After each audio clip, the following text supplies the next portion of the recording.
The gentleman from Virginia, Mr. Connolly, is recognized for 5 minutes. I thank the chairwoman.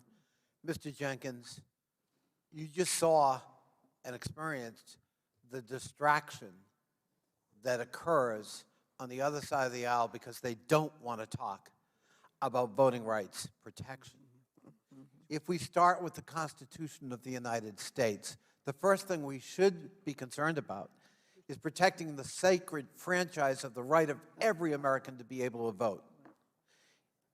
Instead, he wants to talk about gun control because he's uncomfortable, apparently, talking about your right and my right to vote unimpeded. This country has experienced an epidemic of voter suppression measures since Republicans took over state houses and governor's mansions all across America. Strict voting ID laws that many people, especially people of color, cannot meet, and they know it. Whimsical, capricious purges of voting rolls, millions of fellow Americans because they missed an election. Capriciously. Denying them the right to vote.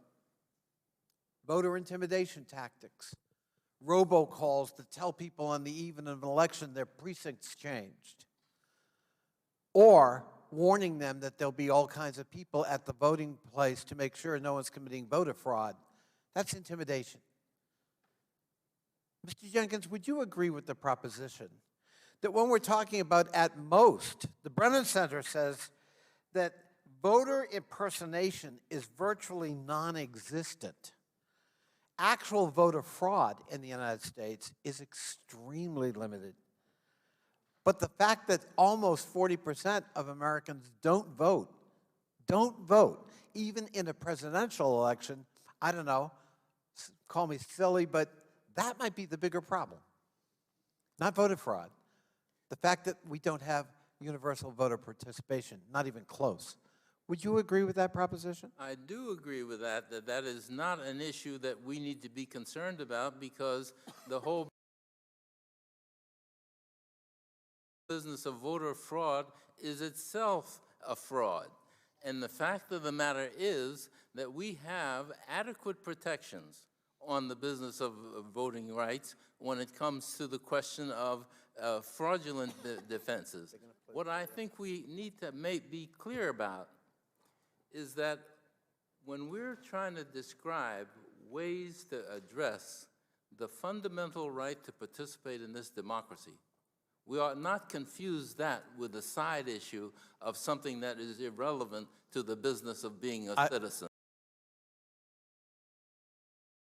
I couldn't agree more, but if you don't want to talk about voter suppression and voter participation, you got to distract public attention with something else. There's a video playing right now. Chairwoman Maloney mentioned a hearing that our late chairman, Mr. Cummings, had with Mr. Raskin. After the 2012 election, Mr. Cummings and I had a field hearing in my district about this.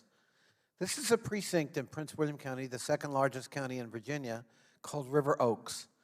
It was, at that time, the only majority precinct, and a very large one. And the lines snaked outside for hours because of a breakdown in voting machines, and there were no replacements. It just so happened this was virtually the only precinct in the whole county where this happened. And this is showing you the lines inside the school, but frankly, it took my intervention to get that to happen. Otherwise, on a cold, cold day, all those people were outside with children taking off from work to go vote. And it may not have been intentional, it probably wasn't. But the fact that there was no backup, the fact that it only happened in this precinct was something quite striking. And Mr. Cummings and I, as I said, had a field hearing to better understand how does this happen. So it may not be deliberate, but it's de facto voter discouragement. Fortunately, the people in River Oaks were not going to be discouraged in 2012. I can remember going up and down the line outside saying, please please stay, don't. And to a person, they all went, oh, don't you worry. No one's going to take away our vote, our right to vote. They were aware of the sacrifices you mentioned, Mr. Jenkins, that allowed them to have this right to vote, and they weren't about to let it slip away because of lack of voting machines, adequate voting machines. So I just want to say, I want to thank all of you for being here.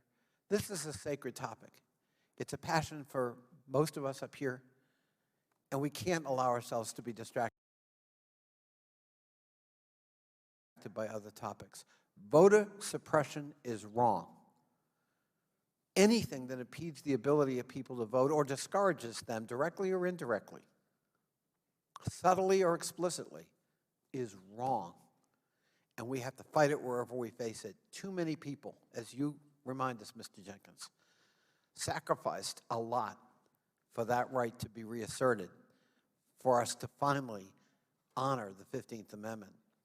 And we're going to continue that fight until we prevail. And I'm very proud of the fact that with a new majority in Richmond, the state capital of Virginia, we have rolled back voter suppression measures. We have made it easier for people to vote early, taking away the requirement for some kind of excuse.